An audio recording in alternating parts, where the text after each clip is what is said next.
Pending సమస్యలను ప్రజా దర్బారులో పరిష్కరించుకోవాలని ప్రభుత్వ chief whip Vinukonda MLA GV Anjaneyulu చెప్పారు. ప్రతి శుక్రవారం కూడా వినుకొండలోని చీఫ్ విప్ కార్యాలయంలో ప్రజా దర్బార్ కార్యక్రమం ఉంటుందని, ప్రజలకు అందుబాటులో ఉంటాను అని జీవీ ఆంజనేయులు అన్నారు. వివిధ ప్రాంతాల నుంచి వచ్చిన ప్రజల నుండి వినతులు స్వీకరించి వారి సమస్యలను జీవీ నేరుగా వింటారని, సంబంధిత అధికారులతో చర్చించి తక్షణమే చర్యలు తీసుకునేలా ఆదేశాలు జారీ చేస్తారని, ప్రజా దర్బారులో వచ్చిన సమస్యలను వెంటనే పరిష్కరించేలా అధికారులు చొరవ తీసుకోవాలని ఎమ్మెల్యే జీవీ ఆదేశించారు.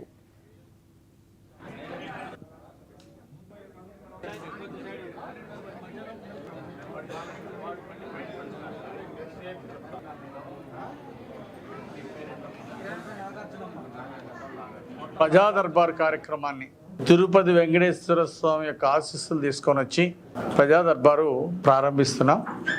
గతంలో కూడా ప్రజా దర్బార్ నిర్వహించాం. చంద్రబాబు గారి ఆదేశాల మేరకు ప్రజా సమస్యల పరిష్కారాని కోసమే ఈ ప్రజా దర్బార్. చాలా కాలంగా అపరిష్కృత సమస్యల్ని ఏవైతే ఉన్నాయో అలాంటి సమస్యల పరిష్కారం కోసం ఈ ప్రజా దర్బారు సద్వినియోగం చేసుకోవాల్సిందిగా ప్రజలకు విజ్ఞప్తి చేస్తున్నా. వచ్చే వారం నుండి ప్రతి శుక్రవారం ఇక్కడ గవర్నమెంట్ చీఫ్ విప్ కార్యాలయంలో ప్రజా దర్బార్ ఉంటుంది.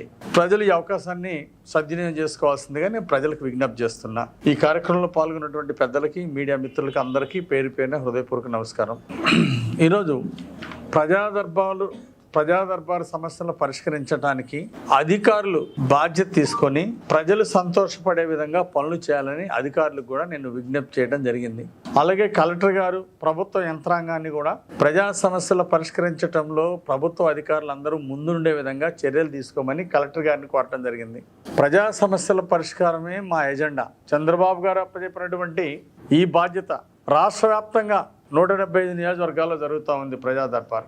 దీనివల్ల లక్షలాది మంది ప్రజల సమస్యలు పరిష్కారం అవుతూ ఉన్నాయి. అధికారులు కూడా చిత్తశుద్ధితో చాలా వరకు పనిచేస్తూ ఉన్నారు.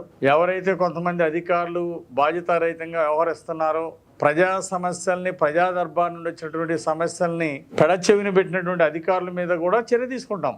అంటే ఈరోజు ఎంప్లాయీస్, మరి ప్రజాప్రతినిధులు, ఎంప్లాయీస్ అందరూ సమన్వయంతో కలిసి పనిచేసినప్పుడే